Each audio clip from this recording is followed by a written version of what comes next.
നമസ്കാരം. തിരുവനന്തപുരം ലത്തീൻ അതിരൂപത media commission news time. പ്രധാന വാർത്തകൾ. തെരുവിന്റെ മക്കളെ ദൈവമക്കളാക്കുന്ന സാധന റിന്യൂവൽ സെന്ററിന്റെ 18ാം വാർഷികം ആഘോഷിച്ചു.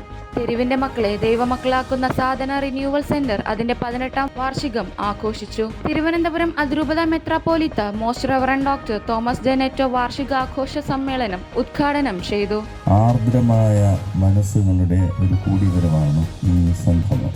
എന്റെ ഏറ്റവും എളിയ ഈ സഹോദരന്മാരിൽ ഒരുവന് നിങ്ങൾ ഇത് ചെയ്തു കൊടുത്തപ്പോൾ എനിക്ക് തന്നെയാണ് ചെയ്തു തന്നത് എന്ന സുവിശേഷ ഭാഗം ഓർമ്മപ്പെടുത്തി സാധനയിലെ അന്തേവാസികളിലും ദൈവത്തെ ദർശിച്ചുകൊണ്ട് അവരെ പരിചരിക്കുന്നവർ, അവർക്ക് ആവശ്യമായ സഹായങ്ങൾ ചെയ്തുകൊണ്ടിരിക്കുന്ന സുമനസുകൾ, ഇവയെല്ലാം ഏകോപിപ്പിക്കുന്ന സെന്ററിന്റെ നടത്തിപ്പുകാർ, ഇവരെയെല്ലാം തന്റെ പ്രസംഗത്തിൽ അഭിവന്ദ്യ മെത്രാപ്പോലീത്ത അഭിനന്ദിക്കുകയും നന്ദിയർപ്പിക്കുകയും ചെയ്തു. സമർപ്പിത ദിനാചരണത്തിന്റെ ഭാഗമായി സമർപ്പിത സംഗമം നടന്നു. 2024 വർഷത്തെ സമർപ്പിതരുടെ ദിനാചരണത്തിന്റെ ഭാഗമായി സമർപ്പിത സംഗമം നടന്നു. ഫെബ്രുവരി 17 ശനിയാഴ്ച വെള്ളയമ്പലം ലിറ്റിൽ ഫ്ലവർ ഓഡിറ്റോറിയത്തിൽ നടന്ന സംഗമത്തിൽ 260-ലധികം സമർപ്പിതർ പങ്കെടുത്തു. യുവജന ശുശ്രൂഷ ഈ കാലഘട്ടത്തിൽ എന്ന വിഷയത്തിന്മേൽ ഫാദർ ഡൊമിനിക് SDBയും സഭാ സമൂഹത്തിൽ സമർപ്പിതരുടെ പങ്കെന്ത് എന്ന വിഷയത്തെ ആസ്പദമാക്കി അതിരൂപത സഹായമെത്രാൻ ക്രിസ്തുദാസ് പിതാവും സമർപ്പിതർക്കായി നടത്തിയ ക്ലാസുകൾക്ക് നേതൃത്വം നൽകി. തുടർന്ന് നടന്ന ദിവ്യബലിക്ക് അതിരൂപത അധ്യക്ഷൻ മോസ്റ്റ് റവറൻഡ് ഡോക്ടർ തോമസ് ജെനെറ്റോ മെത്രാപ്പോലീത്ത മുഖ്യ കാർമ്മികത്വം വഹിച്ചു. സർക്കാർ ഉദ്യോഗത്തിൽ പ്രവേശിച്ചവരെ വിദ്യാഭ്യാസ സാമൂഹ്യ ശുശ്രൂഷകൾ സംയുക്തമായി ആദരിച്ചു. അതിരൂപതയിൽ നിന്നും PSC വഴി സർക്കാർ ഉദ്യോഗത്തിൽ പ്രവേശിച്ചവരെ വിദ്യാഭ്യാസ സാമൂഹ്യ ശുശ്രൂഷകൾ സംയുക്തമായി ആദരിച്ചു. ഫെബ്രുവരി 18 ഞായറാഴ്ച വെള്ളയമ്പലം TSS ഗോൾഡൻ ജൂബിലി ബിൽഡിംഗിലെ സെന്റ് സേവിയേഴ്സ് ഹാളിൽ വെച്ച് നടന്ന സമ്മേളനത്തിൽ സാമൂഹ്യ ശുശ്രൂഷ സമിതി ഡയറക്ടർ ഫാദർ ആഷ്ലിൻ ജോസ് സ്വാഗതമേകി. വിദ്യാഭ്യാസ ശുശ്രൂഷ സമിതി ഡയറക്ടർ ഫാദർ സജു റോൾഡൻ വിഷയാവതരണം നടത്തി. PSC പരീക്ഷ എഴുതി സർക്കാർ ഉദ്യോഗം ലഭിച്ച ലത്തീൻ സമുദായത്തിലെ മക്കൾ നമ്മുടെ തന്നെ വളർന്നുവരുന്ന തലമുറയ്ക്ക് പ്രചോദനവും മാതൃകയുമാണെന്ന് അനുഗ്രഹ പ്രഭാഷണം നടത്തിയ അതിരൂപത മെത്രാപ്പോലീത്ത തോമസ് ജെനെറ്റോ പിതാവ് പറഞ്ഞു. തുടർന്ന് സർക്കാർ ഉദ്യോഗസ്ഥർക്ക് മെമന്റോകൾ നൽകി ആർച്ച് ബിഷപ്പ് ആദരിച്ചു.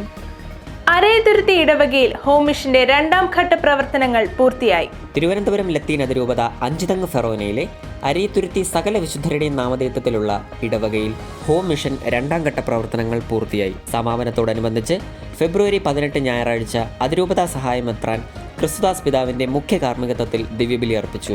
ഇടവക വികാരി ഫാദർ ജോസഫ് പ്രസാദ്, അതിരൂപത BCC executive secretary father Daniel എന്നിവർ സഹകാർമ്മികരായിരുന്നു.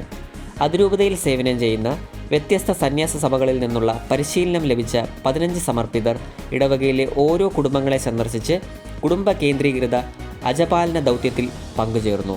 സന്ദർശന വേളയിൽ കണ്ടെത്തിയ കരുത്തുകൾ, വെല്ലുവിളികൾ, നിർദ്ദേശങ്ങൾ എന്നിവയടങ്ങിയ ശുശ്രൂഷ അടിസ്ഥാനത്തിലുള്ള റിപ്പോർട്ട് അഭിവന്ദ്യ ക്രിസ്തുദാസ് പിതാവിൻ്റെ സാന്നിധ്യത്തിൽ ഇടവക ജനങ്ങളുടെ മധ്യേ അവതരിപ്പിച്ചു. 3ാം ഘട്ട പ്രവർത്തനത്തിനായി അഭിവന്ദ്യ പിതാവ് റിപ്പോർട്ട് ഇടവക വികാരിക്ക് കൈമാറി. പേട്ട ഫെറോനയിൽ അൽമായ ആധ്യാത്മിക നവീകരണ ധ്യാനം നടന്നു. പേട്ട ഫെറോനയിൽ അൽമായി ശുശ്രൂഷയുടെ നേതൃത്വത്തിൽ ആധ്യാത്മിക നവീകരണ ധ്യാനം നടത്തി. ഫെബ്രുവരി 17 ശനിയാഴ്ച രാവിലെ 9 മുതൽ 5 വരെ പോങ്ങുമോട് സെന്റ് മേരീസ് ഇടവകയിൽ നടന്ന ധ്യാനത്തിന് പ്രശസ്ത സൈക്കോളജിസ്റ്റും ധ്യാന ഗുരുവുമായ ഫാദർ ബേണി OFM ക്യാപ് നേതൃത്വം നൽകി. അൽമായർ ആത്മീയമായി വളരേണ്ടതിൻ്റെ ആവശ്യകതയെക്കുറിച്ച് ധ്യാനത്തിൽ വിവരിച്ചു. ഈ തപസ്സുകാലം അതിന് സഹായകരമാകട്ടെ എന്ന് പ്രത്യാശയും ബേണിയച്ചൻ പങ്കുവച്ചു. കൂടുതൽ വാർത്തകൾക്കും വിശദാംശങ്ങൾക്കുമായി മീഡിയ കമ്മീഷൻ ന്യൂസ് പോർട്ടലോ ഫേസ്ബുക്ക് പേജോ സന്ദർശിക്കുക. അടുത്ത ന്യൂസ് ബുള്ളറ്റിനിൽ വീണ്ടും കാണുന്നതുവരെ നന്ദി.